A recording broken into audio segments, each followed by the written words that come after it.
नमस्कार। खास मुलाकात में आप सभी का बहुत बहुत स्वागत है।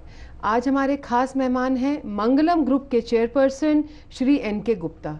सर, आपका स्वागत। नमस्कार। कहते हैं मंगलम ग्रुप ने राजस्थान में रियल एस्टेट का जो सिनेरियो है, जो पूरा परिप्रेक्ष्य, उसको बदल दिया है पिछले इतने सालों में। कैसे?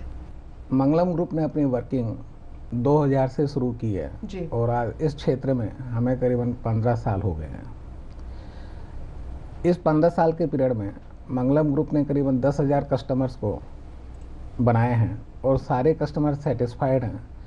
हमारा कोर जो थिंकिंग रही है मिडिल क्लास को साथ में जोड़ने की, हमने मिडिल क्लास की हर तरह की रिक्वायरमेंट्स को पूरा किया है, चाहे वो टाउनशिप हो, चाहे वो इंडस्ट्रियल सिटी हो, चाहे वो कॉमर्शियल मॉल हो, चाहे वो स्पेसिफाइड मार्केट्स हो, चाहे वो कॉरपोरेट ऑफिसेज हो और चाहे वो प्लॉट्स हो। तो मंगलम ग्रुप एक ऐसा है जहाँ की वो डिपार्टमेंटल स्टोर है। हर कस्टमर की हर रिक्वायरमेंट मंगलम ग्रुप ने पूरी की है। जैसे आपने अभी कहा कि भाई बहुत अलग अलग ऑप्शंस आप लोगों के सामने रखते हैं। रेजिडेंशियल भी हैं, फिर टाउनशिप्स भी हैं, फिर इंडस्ट्रियल भी हैं और कमर्शियल भी हैं। तो मैं थोड़ा सा इनके ऊपर अलग अलग चर्चा करना चाहूँगी। आप पहले तो मैं बताइए कि रेजिडेंशियल में अगर हम लेके चलें तो इसमें आप लोगों का क्या फोकस रहता है? जहाँ तक रेजिडेंशियल की बात है, हम रेजिडेंशियल रिक्वायरमेंट दो तरह से पूरी करते हैं। एक तो टाउनशिप में, टाउनशिप में एग्रीकल्चर लैंड परचेज करके मंगलम ग्रुप उसको कन्वर्ट करवाता है जेडीए से, और उसमें प्लॉटिंग करता है। सेकेंड हमारा विलाज है कि जो इंडिविजुअल प्लॉट्स हैं उनके ऊपर विलाज बना के इंडिपेंडेंट प्रोवाइड करते हैं। थर्ड हमारा है फ्लैट्स का, कि एक बड़े प्लॉट्स के ऊपर हम कई फ्लैट्स बनाते हैं और शहर के बीच में कई जगह हैं आपके, बिल्कुल उसमें प्रोवाइड करते हैं। बिल्कुल सही है। तो तीन तरह से हम रेजिडेंशियल रिक्वायरमेंट्स पब्लिक की पूरी करते हैं। आपने टाउनशिप की बात करी, मैं थोड़ा सा इसके बारे में जानकारी लेना चाहूँगी। तो टाउनशिप में किन बातों का आप खास ध्यान रखते हैं? टाउनशिप में जो हम ध्यान रखते हैं, एक तो कनेक्टिविटी कि सही कनेक्टिविटी हो। सेकेंड, इंफ्रास्ट्रक्चर अवेलेबल होना चाहिए, बिल्कुल सही, जिसमें पावर है, रोड है, सीवरेज लाइन है, और कम्युनिटी सेंटर होना चाहिए, क्लब प्रॉपर होना चाहिए, प्रॉपर रोड्स, पार्क, ये सब हम उसमें प्रोवाइड करते हैं और बाकायदा लोकल अथॉरिटीज से अप्रूव करवा के देते हैं। ये बहुत ज़रूरी है जी, ताकि अगले दिन जो रह रहा है वहाँ पे वो कोई परेशानी का सामना ना करे। बिल्कुल सही कह रहे हैं आप। कमर्शियल खरीदते वक्त जो एक मतलब इंसान है ना, वो कई बार कंफ्यूज हो जाता है। तो आप क्या कहते हैं कि कोई कमर्शियल प्रॉपर्टी खरीदते वक्त किस बात का ध्यान रखना चाहिए? एक्चुअली क्या है कि जो भी कस्टमर है, मेरा ये मानना है कि वो लाइफ में एक या दो बार ही प्रॉपर्टी परचेज करता है, चाहे वो कॉमर्शियल हो, चाहे वो रेजिडेंशियल हो और चाहे प्लॉट्स हो। तो उसकी वो हार्ड अर्न मनी है। सही कह रहे हैं। किसी भी बिल्डर और डेवलपर के लिए ज़रूरी है कि वो अपने कस्टमर्स का इंटरेस्ट ध्यान रखें और उसको आने वाले टाइम पे किसी तरह की प्रॉब्लम्स नहीं आए। हम लोगों का बेसिक ये रहता है कि कस्टमर को एक अप्रूव्ड चीज़ दी जाए, जो कि लोकल अथॉरिटीज से अप्रूव्ड हो, टाइटल उसकी क्लियर हो, बिल्कुल सही, टाइटल में उसको प्रॉब्लम में नहीं आए, बैंकेबल हो, जिसमें कि उसको आसानी से बैंक का लोन मिल सके, कॉमन फैसिलिटी ठीक से उसको अवेलेबल हो। ठीक बात है जी। और उसको पोजीशन हम टाइम पे दे पाएँ। तो चार ही चीज़ एक कस्टमर को चाहिए, जो कि उसको ध्यान रखने योग्य बात है कि बिल्डर एक तो रेपुटेड होना चाहिए, टाइटल उसका ठीक होना चाहिए, क्लियर होना चाहिए, third maps local authority government से अप्रूव होने चाहिए, बिल्कुल सही, और फोर्थ वहाँ उसकी कनेक्टिविटी और बाकी इंफ्रास्ट्रक्चर सपोर्टमेंट जो चाहिए वो मिले उसको। बिल्कुल आप सही कह रहे हैं। इंडस्ट्रियल में क्या काम करिए मंगलम? देखिए, आज से 10 साल पहले राजस्थान में रिको लिमिटेड ही एक ऐसी संस्था थी जो कि इंडस्ट्रियल प्लॉट्स पब्लिक को प्रोवाइड करती थी और इंडस्ट्रियल एरियाज डेवलप करती थी। अभी गवर्नमेंट ने प्राइवेट सेक्टर को भी इंडस्ट्रियल एरियाज के लिए ऑथराइज कर दिया है। हम लोगों ने 3 इंडस्ट्रीज एरिया डेवलप किए हैं जी। जहाँ करीबन 300 इंडस्ट्रीज काम कर रही हैं। ठीक है। 50,000 लोगों को रोज़गार मिल रहा है। इसमें हम लोग एग्रीकल्चर लैंड परचेज करके जो भी इंडस्ट्रीज के लिए इंफ्रास्ट्रक्चर है वो पूरा क्रिएट करते हैं। जो इंडस्ट्रियलिस्ट राजस्थान में इंडस्ट्री लगाना चाहते हैं और इन्वेस्टमेंट करना चाहते हैं, उनको इनवाइट करते हैं, उनको प्लॉट्स अलॉट करते हैं, उनको सारी सुविधाएं उपलब्ध करवाते हैं जो कि इंडस्ट्री के लिए ज़रूरी होती है। कहाँ पर है जी ये, थोड़ा सा हमें एग्जांपल देंगे? हमने एक तो चौमू रोड के ऊपर जेतपुरा इंडस्ट्रियल एरिया के पास में बनाया है। बिल्कुल। एक हमने मनोहरपुरा जो दिल्ली रोड है वहाँ बनाया है। एक वीकेआई के पास में दौलतपुरा खैरवाड़ी है, यहाँ पर बनाया है। मंगलम ग्रुप एक ऐसा ग्रुप है जिसने कि जयपुर में first time 3 industrial areas develop किए हैं। बिल्कुल। और 50,000 लोगों को रोजगार उपलब्ध करवाया इससे।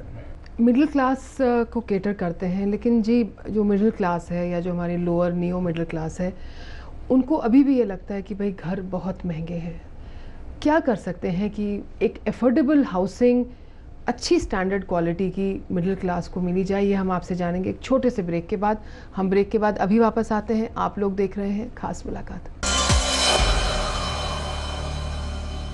मेरे परिवार की सेहत का राज, विट्रो के 100% ऑर्गेनिक हेल्थ जूसेस।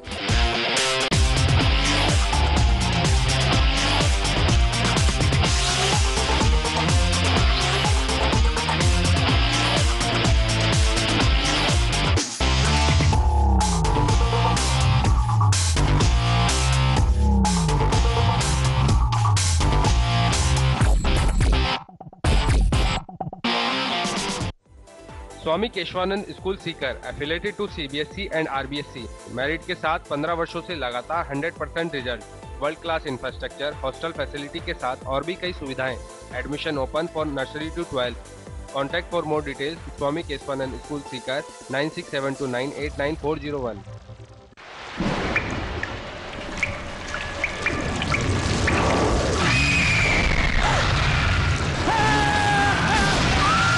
अगर सीमेंट जंग रोधक न हो तो हानिकारक हो सकता है। Shri ultra red oxide, Bharat का विश्वसनीय जंग रोधक सीमेंट। दुनिया की तमाम बड़ी खबरें, चाहे वो सियासत से जुड़ी हो या फिर अर्थव्यवस्था से, ग्लैमर की दुनिया हो या फिर विज्ञान जगत का हाल, दुनिया भर की खबरों से हम आपको रखेंगे अप टू डेट अपने प्रोग्राम दुनिया अपडेट में। तो देखना ना भूलिए दुनिया अपडेट, रविवार शाम 6 बजे ईटीवी के सभी हिंदी चैनलों पर।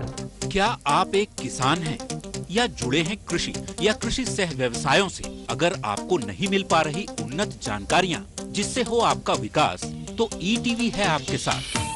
खेती की उन्नत विधा, नई तकनीकें, बेहतर उपज के आयाम, अधिक आमदनी के तरीके, एक ही प्रोग्राम में अन्नदाता, हर सुबह 6:30 बजे। मेरा शहर, मेरी शान, मेरी सरकार, मेरा सरोकार, मेरी समस्याएं, मेरी हकीकत। मारो शहर इस समय पर।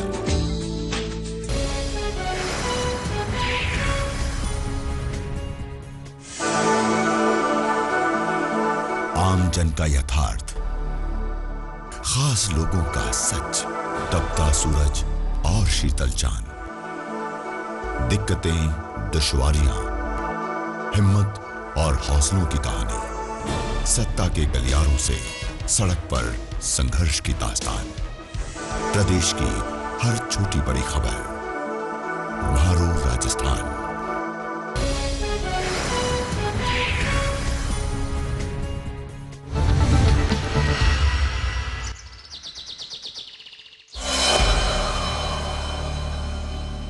ब्रेक के बाद आप सभी का स्वागत है। हम सबका सपना होता है कि हमारा अपना घर हो, चाहे जेब में पैसे थोड़े कम हो।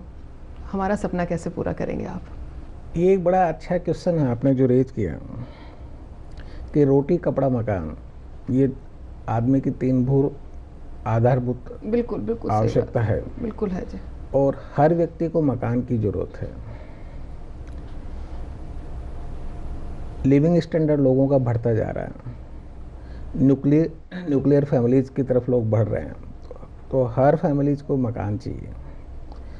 आज से करीबन 20 साल पहले एक परिपाटी ये थी कि पहले व्यक्ति कमाता था जिंदगी भर और बाद में मकान परचेज करता था। अब ये वापस उल्टा हो गया, पहले मकान परचेज करता है और उसके बाद में आदमी उसके लिए कमाता है किस्तों देने के लिए।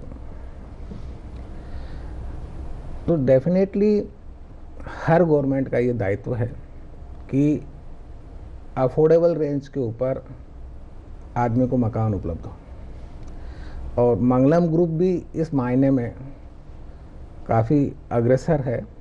हम लोगों ने कोशिश ये की है कि एक अफोर्डेबल रेंज में फ्लैट्स या प्लॉट्स लोगों को उपलब्ध करवाएं, परंतु इसमें गवर्नमेंट का बहुत बड़ा साथ होना चाहिए। क्या कर सकती है गवर्नमेंट इसमें? वो तो कहेगी जी आप प्राइवेट हो, आप बनाओ, हमने क्या करना है, हम तो अपने बना रहे हैं हाउसिंग बोर्ड के, आपका जानो। मेरा ये मानना है कि मकानों के लिए लैंड कॉस्ट एक बहुत बड़ा फैक्टर है, मेन फैक्टर है जी। वो लोग कहते हैं ना प्लॉट आ जाए जी, घर तो बन जाएगा, धीरे धीरे कमरा कमरा डालते रहेंगे। मेन फैक्टर है, हमें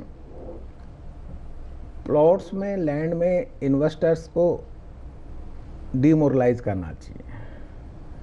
आज जितने भी प्लॉट्स सिटी में हैं या जितने जेडी या लोकल अथॉरिटी देते हैं, उन पे ये कंडीशन होनी चाहिए कि ये 2 साल में बनाएं, अदरवाइज उसका रिजम्पशन चार्जेस होना चाहिए।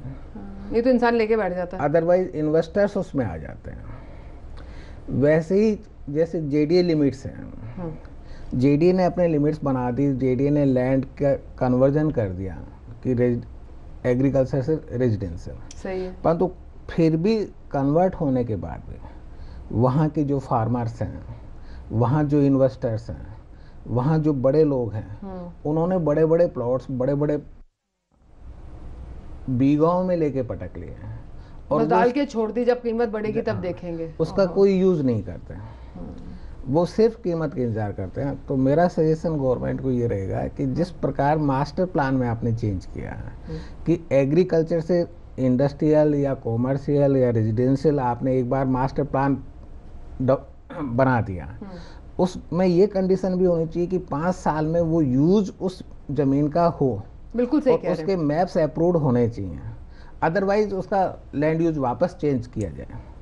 इससे क्या होगा कि एक साथ मार्केट में जो वैकेंट प्लॉट्स हैं, जो इन्वेस्टर्स के पास में हैं, जिनको सिर्फ और सिर्फ ये हैबिट है कि प्राइस बढ़ाने के लिए लेके डाल देते हैं, बिल्कुल सही, उनको डिस्करेज करें। ऐसे फार्मर्स, ऐसे सो कॉल्ड फार्मर्स, में तो फार्मर्स भी नहीं कहूँगा कि आजकल जयपुर के आसपास में जितनी जमीनें हैं उनका 2-2, 3-3 करोड़ रुपए बीघा का भाव है। बिल्कुल है जी। और उनमें एक एक फार्मर्स के को 100-100, 150 करोड़ रुपए के वो पड़े हैं। उनको भी इस बात के लिए बाध्य किया जाए कि जब वो लैंड एग्रीकल्चर के लिए नहीं रही और उसको कॉमर्शियल में या रेजिडेंशियल में, तो जिसमें करा है वो काम हो, उस पे वो होना चाहिए। बिल्कुल, ये बिल्कुल आप सही कह रहे हैं। उसमें पेनल्टी होनी, हैवी पेनल्टी होनी। आप ये कहते हैं कि ऐसा करने से अपने आप लैंड की कॉस्ट डाउन आएगी, तो आप भी मिडिल क्लास को अफोर्डेबल हाउसिंग दे पाएंगे। बिल्कुल बिल्कुल बिल्कुल, आप ये सही कह रहे हैं।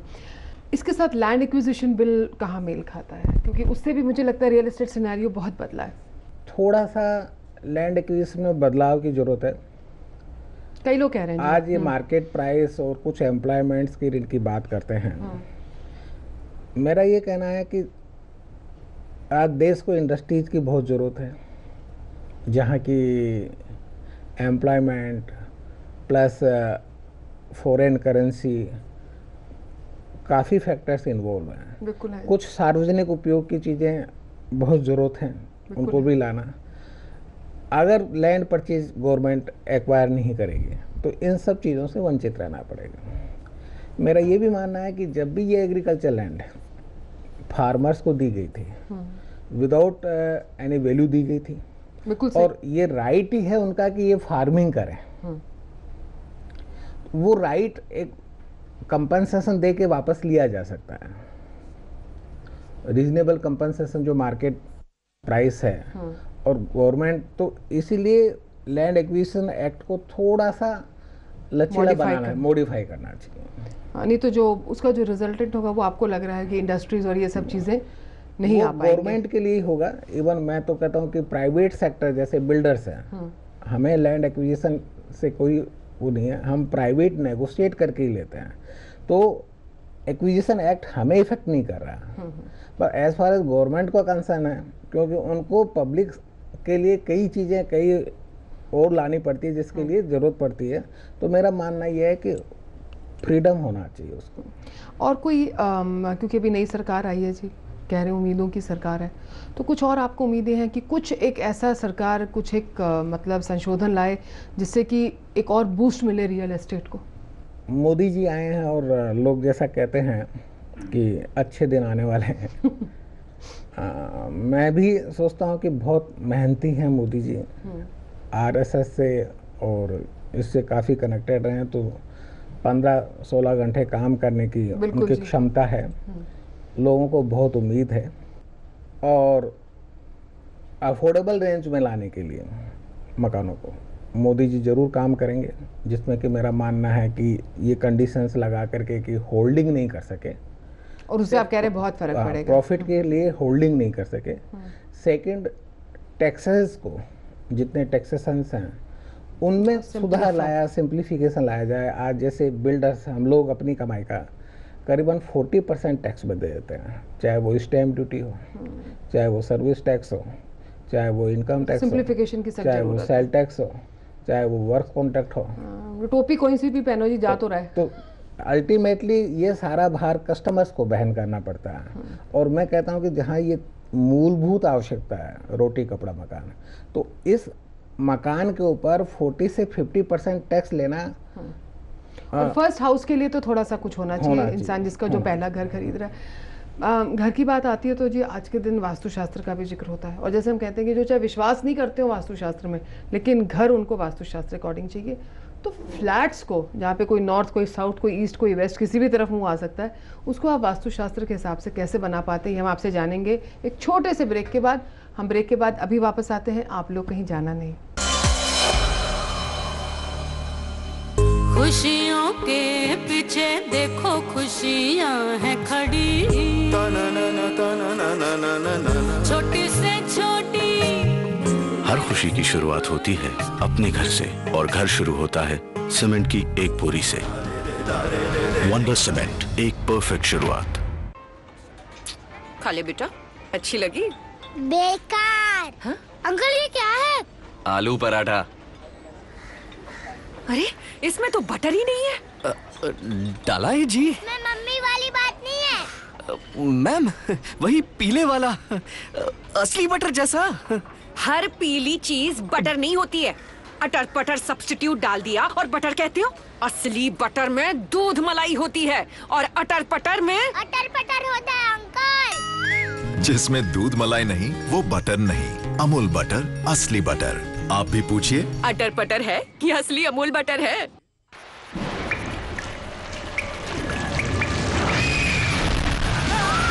अगर सीमेंट संरोधक न हो तो हानिकारक हो सकता है। श्री अल्ट्रानेट ऑक्साइड, भारत का विश्वसनीय संरोधक सीमेंट। ये सुंदरता का राज विट्रो के 100% ऑर्गेनिक व नेचुरल प्रोडक्ट्स। जब उम्मीद के आसमान पर मंडराते हैं बादल और खौफनाक हो जाते हैं अंधेरे, जब मुद्दों पर हावी हो जाती है मशीनरी और शोर में खो जाता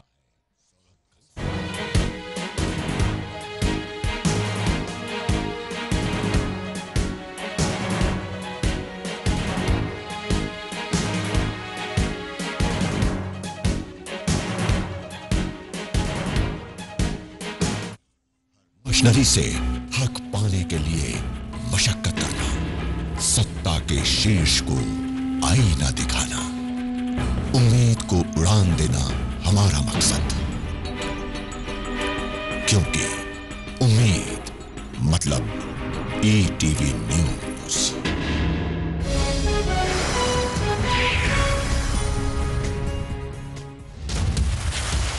थोड़ा एक्शन, थोड़ा डांस, और थोड़ा रोमांस।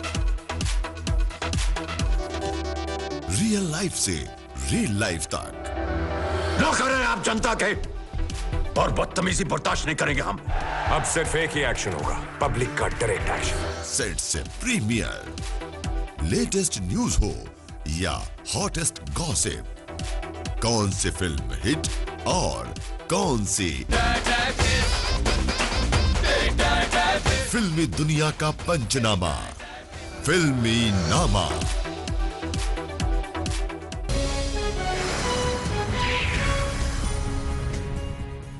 दिन भर खबरों की भरमार, इन सब के बीच हम लाते हैं आपके लिए आपकी बात, राजस्थान की 7 बड़े शहरों की हर खबर।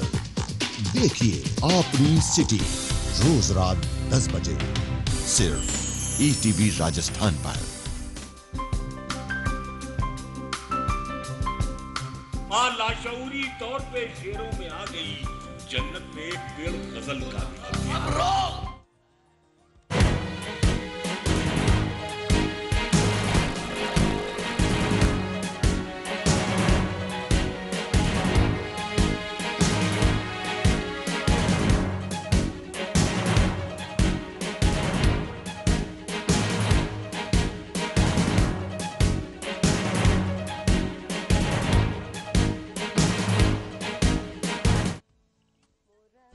ब्रेक के बाद आप सभी का स्वागत है। मेरे सपनों का घर वास्तु भी हो, बिल्कुल वास्तु प्रोटेक्टेड चाहिए, हमें वास्तु सेफ हाउस चाहिए, कैसे करवाते हैं ये? व्यक्तिगत रूप से मैं वास्तु को नहीं मानता। मैंने 10-15 वास्तु वालों से मैं मिला, सबके अलग अलग ओपिनियन है। सही बात है। एज ए बिल्डर हम ये कोशिश करते हैं कि जितना वास्तु हम सुधार सकें, कि लोगों की ईगो मेंटली सेटिस्फाइड होनी चाहिए। वो जो कुछ एक बेसिक 3-4 जो क्यू पॉइंट्स हैं, वास्तु काम कर रहा है या नहीं कर रहा है, मतलब माइंड सेट ऐसा बन गया, तो हम उसको कोशिश करते हैं कि सेट हो, और फिर भी 100% नहीं कर पाते। और वो जी आज के दिन वो हर चीज़ का वो कहीं ना कहीं सॉल्यूशन भी निकाल देते हैं, तो कोई बात नहीं, वहाँ पे फुवारा लगा लो, वहाँ दीपक जला दो, कर लेंगे। आपने फन किंगडम अभी खरीदा है SL ग्रुप से, दैनिक भास्कर के साथ कोलैबोरेशन में, हमें संक्षिप्त में बताइए क्या प्लान्स है? फन किंगडम में हम ये चाहते हैं कि सिंगापुर और चाइना जैसे मल्टी स्टोरी में फन किंगडम बनाया जाए। हर एक्टिविटी हर मंजिल के ऊपर पूरी हाइट दे के बनाए। वहाँ होटल बने, एम्यूजमेंट पार्क बने, प्लस मल्टीप्लेक्स हो, मतलब अपने आप में एक कॉम्प्रहेंसिव यूनिट हो कि आदमी वहाँ जाए तो हर जैसे जेंटिंग वगैरह में है, हर तरह का एंटरटेनमेंट, बड़ों के लिए भी, बच्चों के लिए भी, बच्चों के लिए, महिलाओं के लिए उसको अवेलेबल हो, और आदमी वहाँ जाकर के 5 घंटे 4 घंटे आराम से बिता सके। बिल्कुल हमारी पूरी कोशिश ये है कि, और इसके लिए हमने गवर्नमेंट से अप्लाई कर रखा है। CSR एक्टिविटीज़ में क्या क्या कार्य करती है मंगलम? हमने एक तो कुछ बच्चों को गोद ले रखा है, हम उनकी जो कि HIV से पीड़ित हैं, हम उनकी फीस, रहने खाने का सब पे करते हैं। फ्री मेडिसिन्स में हम कर रहे हैं कुछ संस्थाओं के मार्फत से। हम कंबल हैं, गरीबों को कपड़े हैं, ये प्रोवाइड करते हैं। बहुत अच्छा जी। हम अपने जो हमारे यहाँ वर्कर्स काम करते हैं उनके बच्चों के लिए साइट के ऊपर ही स्कूल और उनकी खाने की व्यवस्था करते हैं, जिससे कि पेरेंट्स काम पे चले जाएं, हस्बैंड और वाइफ दोनों काम पे रहते हैं। और छोटे छोटे बच्चे जो साइट पे एक्सीडेंट्स भी हो जाते हैं जी, वो बच्चे स्कूल में रहेंगे तो सुरक्षित रहेंगे। हम ये पूरी कोशिश करते हैं कि साइट के ऊपर ही उनके लिए स्कूल की व्यवस्था कर दें, उनके एंटरटेनमेंट की व्यवस्था करें। एक इसी में एक हॉस्पिटल भी हम लाने का सोच रहे हैं, जो कि CSR के तहत ही होगा। बहुत बढ़िया जी।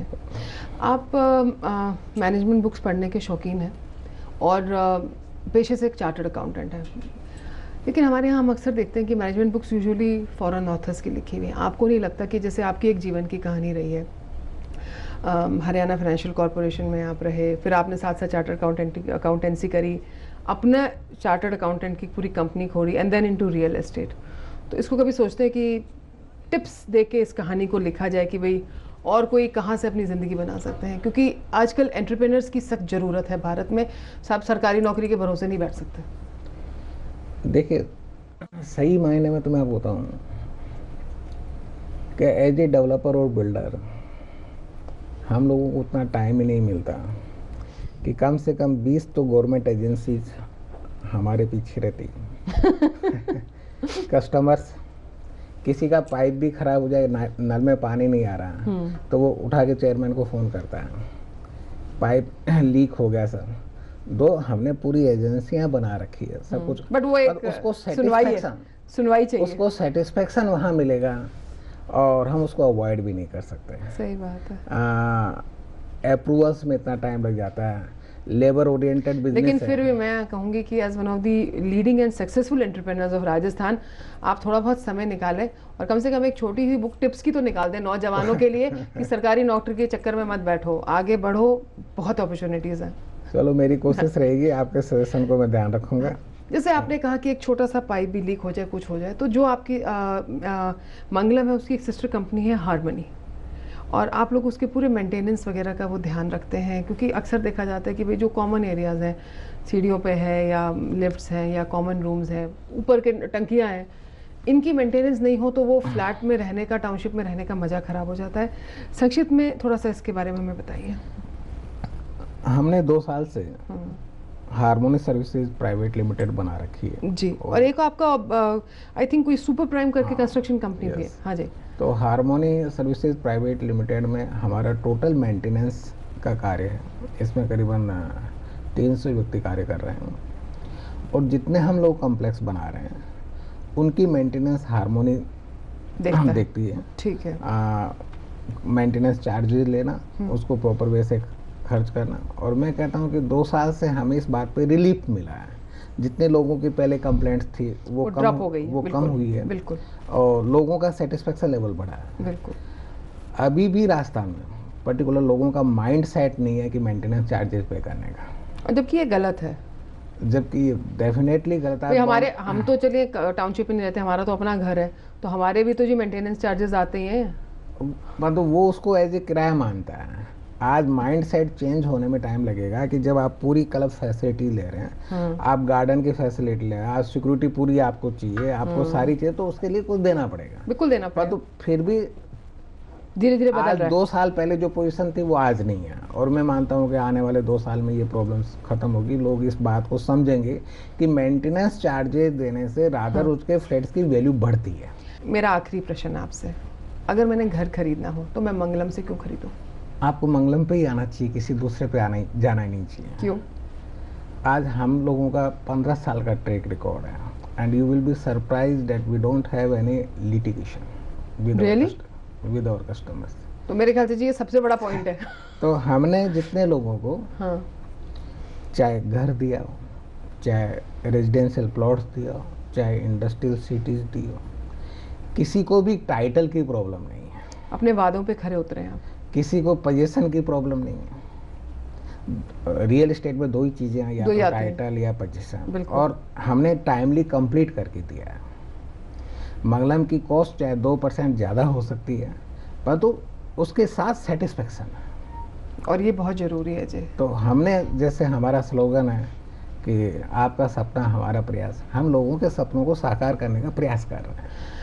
बिल्कुल जी, आप अपने प्रयास में सफल रहें और हमारे सपनों को पूरा करते रहें। आपका बहुत बहुत धन्यवाद गुप्ता जी। Thank you. तो ये था खास मुलाकात एनके गुप्ता जी के साथ। हम जल्दी आपके बीच दोबारा होंगे, तब तक हमें इजाज़त दीजिए। जय हिंद।